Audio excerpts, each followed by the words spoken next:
बाबू साहब, ये सामान क्यों बांध रहे हैं आप? कहाँ जा रहे हैं आप बाबू साहब? बाबू साहब की तबीयत ठीक ना है, डॉक्टर ने आपको आराम करने के लिए कहा है। मैं आपको कहीं नहीं जाने दे सकती, छोड़िए इसे। मैं जीऊं या मरूं, थारे से क्या मतलब? जा रहा हूं क्योंकि यहाँ रहा ना तो रोज अपनी परवरिश ने कोसते कोसते और बीमार हो जाऊंगा। कल कब मरता, आज ही न मर जाऊं मैं। दिल दुख रहा है हमारा, पर शायद अभी हुई सही है। हमारे को देवी हुकुम ने दिया वचन निभाना है, अपनी धनी ने खुद से अलग करना है। इसके लिए कठोर बोली बोलनी होवेगी, कठोर फैसले लेने होवेंगे। आप वो सब ना देख पावेंगे बाबू साहब, ना मैं आपने कुछ समझा पाऊंगी। और हाँ, हो सके तो हमारे ऊपर एक और मेहरबानी कर देना। जितनी जल्दी हो सके ना अपने पति ने लेकर यहाँ से निकल जा, ताकि मैं जब कभी भी वापस आऊं ना तो थारा और थारे मनहूस पति का चेहरा मुझे वापस ना देखना पड़े।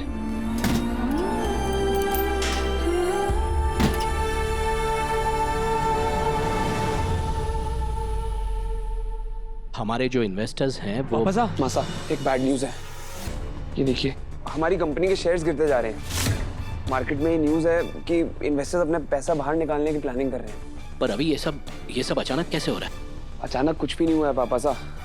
पूरी मार्केट में खबर फैल चुकी है कि दादा अब इस कंपनी में काम नहीं कर रहे हैं। जितने भी न्यू एज इन्वेस्टर्स थे जिन्होंने दादा के आइडियाज में पैसे इन्वेस्ट किए थे, वो सब अपने पैसे वापस निकालना चाहते हैं, क्योंकि उनको लगता है कि हमारी कंपनी दादा के बिना सर्वाइव ही नहीं कर पाएगी। अब अगर हमें इन्वेस्टर्स को रोकना है तो दादा को किसी भी हाल में वापस लेके आना होगा। यही एक रास्ता है कंपनी को बचाने का। मासा, तुम कहना क्या चाहते हो अभी? कि हमारी कंपनी एक इंसान के भरोसे चल रही थी? चौहान ग्रुप ऑफ इंडस्ट्रीज को हमने अपना खून पसीना दे के खड़ा किया है। ऐसे कई तूफान आए और गए, इस समस्या का समाधान भी हम खुद करेंगे। हमें किसी की जरूरत नहीं है। चंदा, अभी का कहने का मतलब ये नहीं है। सीधी सी बात है, पीढ़ियां बदलेगी तो काम करने का तरीका भी तो बदलेगा, और थोड़ा बहुत फर्क तो आएगा ही। इतने साल तुमने संभाला, अब बच्चों को संभालने दो। अगर वो अपनी तरीके से हैंडल करना चाहते हैं तो करने दो ना। इनके हैंडल करने से कुछ नहीं होगा सा, क्योंकि इनका तरीका ही गलत है। हमारे पास 30 सालों का अनुभव है और इनके पास क्या है? क्षण भर की भावुकता और उत्साह। पहले हमारे बराबर काम कर ले, फिर हमें सिखाए कि हमें कैसे काम करना है। और तब तक के लिए ये कंपनी वैसे ही चलेगी जैसे हम चलाएंगे।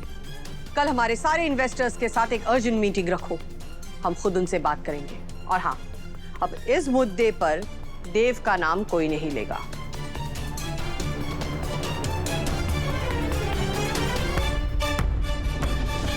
हर तरीके से कोशिश करके देख चुका हूं मैं पापा साहब। ये देख के हैरान हूं कि पहली बार मासा के नाम पे कोई पैसा इन्वेस्ट करने को राजी नहीं है।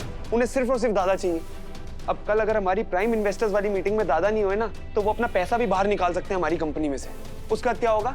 हमारे सारी की सारी ब्रांचेस बंद हो जाएंगे। चंद्रिका की इतने सालों की मेहनत है, वो बर्बाद नहीं होनी चाहिए।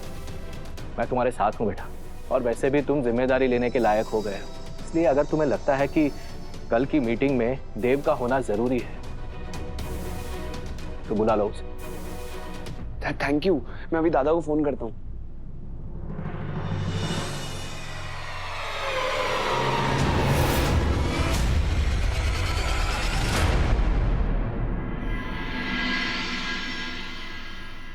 शतरंज की इस बिसात पर अब कोई राजा नहीं, सिर्फ प्यादे बचे। चौहान ग्रुप ऑफ इंडस्ट्रीज अब लावारिस हो चुकी है। चंद्रिका सिंह चौहान ने अपने राम जैसे बेटे को चौहान की इस अयोध्या से निकाल दिया है। प्यार का डंका बजाने वाले चौहान परिवार में अब झगड़े हो रहे हैं। आज नहीं तो कल ये कंपनी डूबने वाली है, और उसके साथ आप लोग भी डूबने वाले। पर ये तो बहुत बुरी खबर है आपके हिसाब से। अब हमें करना क्या चाहिए मिस्टर सिंह? इससे पहले कि आप लोगों के करोड़ों रुपए डूब जाएं, अपने अपने पैसे विड्रॉ कर लीजिए। डूबते हुए जहाज से कूद जाने में ही समझदारी है। आप सही कह रहे हैं। जब तक देवांश सिंह चौहान जी नहीं लौटेंगे तब तक हमारी तरफ से चौहान ग्रुप में कोई भी इन्वेस्टमेंट नहीं होगी। क्यों? बिल्कुल। देवांश सिंह चौहान अब कभी नहीं लौटेगा। मेरी बहन को ठुकराना नहीं चाहिए था उसे। अब मैं ऐसे ही टुकड़े टुकड़े करके उसे तबाह कर दूंगा। अब फिर से वही डिलीवरी का काम शुरू करना होगा। इतनी जल्दी कोई दूसरा काम तो मिलेगा नहीं। हरे को पता है आप बाहर के खाने पर एक पैसा नहीं खर्चने वाले, इसलिए डब्बे में थोड़ा ज्यादा खाना रख दिया है, टाइम से खा लीजिएगा। बाजार के खाने में तुम्हारे हाथों वाला स्वाद कहाँ है उसमें। और वैसे भी अब तो हमें एक एक पैसा जमा करना है अपनी नई जिंदगी के लिए। इतना प्यार कैसे समेटूं देव सर, और कैसे बताऊं कि अब हमें अलग होना होवेगा। बस कुछ दिन और बचे हैं।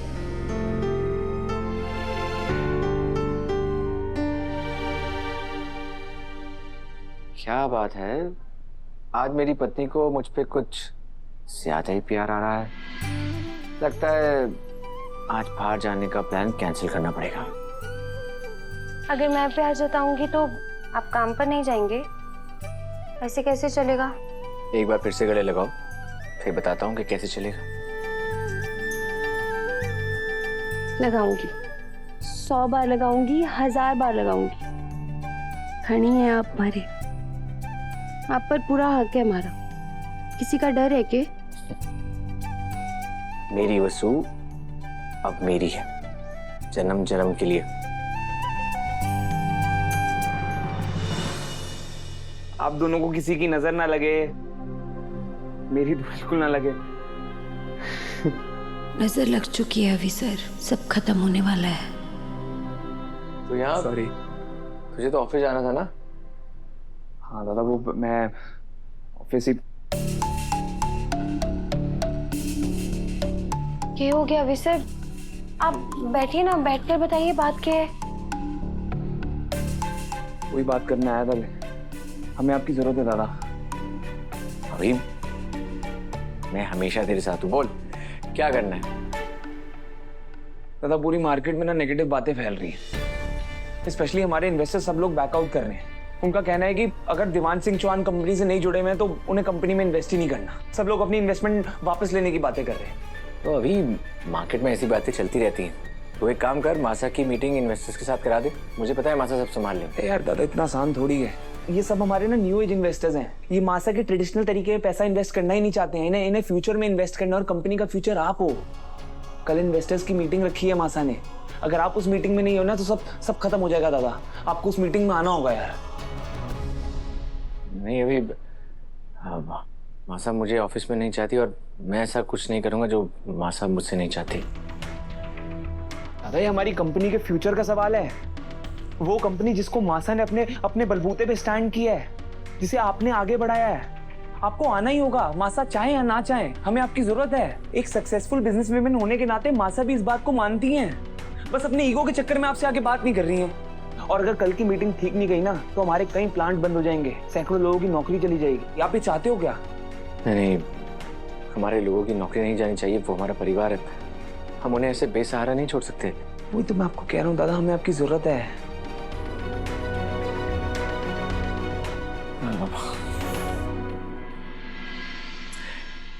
ठीक है, मैं कल मीटिंग के लिए ऑफिस आ जाऊंगा।